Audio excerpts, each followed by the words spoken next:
Pao shrimp is a quick and easy meal ready in just 30 minutes. I'll show you my stir-frying technique to prevent the proteins from overcooking.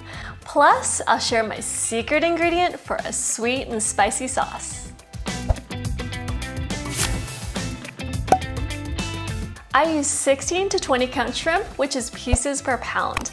I like to purchase it frozen and then defrost it right before I'm ready to use. This is going to give a better taste and texture.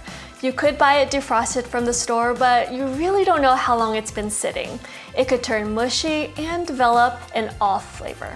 Let's get started. Place frozen shrimp in a colander and run cold water over the pieces until no longer icy, about 3 to 5 minutes. After rinsing the shrimp, I like to dry it with some paper towels. This is going to remove the excess moisture on the surface. These shrimp have already been peeled and deveined. However, if you still see the dark digestive tract, make sure you remove them. To enhance the sweet and briny flavor of the seafood, I'm going to add a marinade. I have 1 pound of shrimp, add 1 tablespoon of soy sauce, 1 teaspoon of sesame oil, a half teaspoon of kosher salt, 1/4 teaspoon of black pepper. Stir to combine. I'm going to just let this sit while I prepare the other ingredients. To add some crunch, pungency, and pop of color to the stir fry, I'm going to chop some vegetables and aromatics. I have a white onion. Cut off the root end on both sides and leave this side intact so it doesn't fall apart. Cut it in half. Peel off the skin. Cut 3/4 inch slices, then cut 3/4 inch dice. We need 1 cup. I like to use red and green bell pepper for variety and flavor. Cut off the top and bottom, cut the bell pepper in half, then to remove the seeds, just run the blade along the edges. Cut 3/4 inch slices.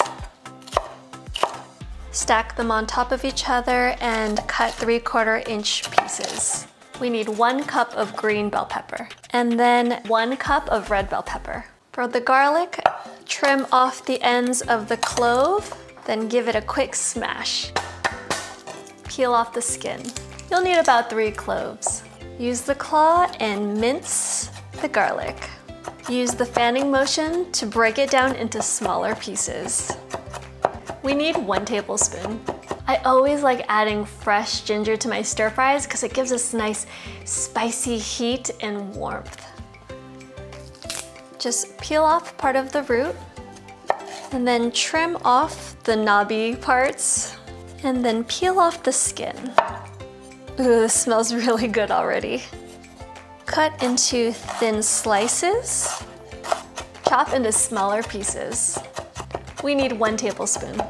To give the characteristic kick of heat to this dish, I'm going to use dried whole red chilies. As you can hear, there's the seeds inside, which are really spicy. Remove the top end and then cut them in half. You can see all these little seeds inside. The spicy capsaicin is in this plant membrane and in these tiny little seeds. Cutting them in half is going to give a controlled release of that spice. If you're looking to really increase the heat of this recipe, you can add some of the seeds into the sauce, or you can chop up some fresh Thai chili peppers or jalapenos and add it into the stir fry. You need 8 chilies, and I keep the pieces whole like this because they look really nice in the stir fry and it's not going to be too overpowering in flavor. To make a balanced sweet and savory sauce, I'm going to first add 3 tablespoons of water, 3 tablespoons of soy sauce, 3 tablespoons of rice vinegar, 3 tablespoons of honey.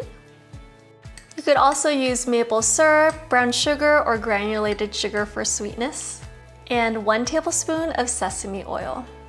Just whisk to combine. I'm going to make a cornstarch slurry.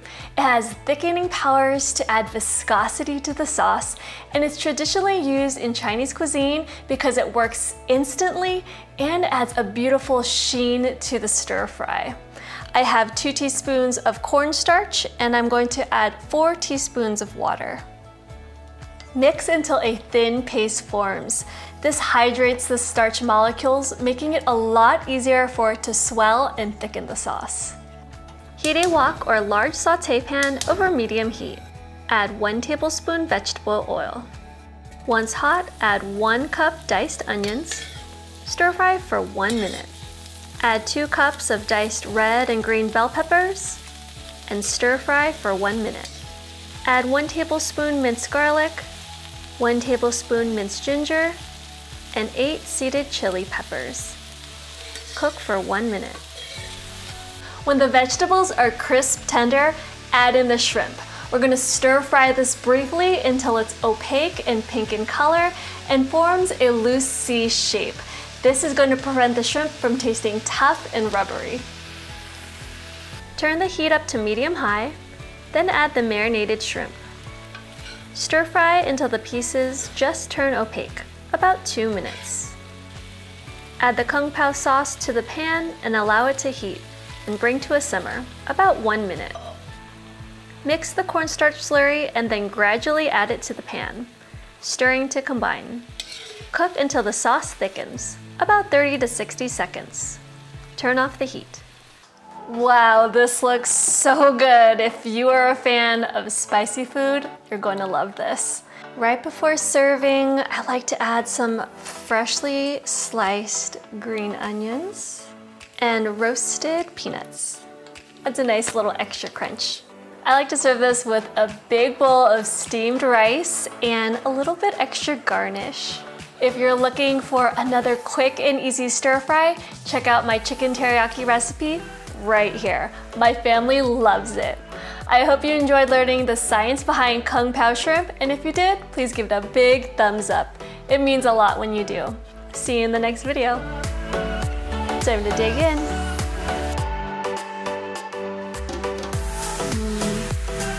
So good.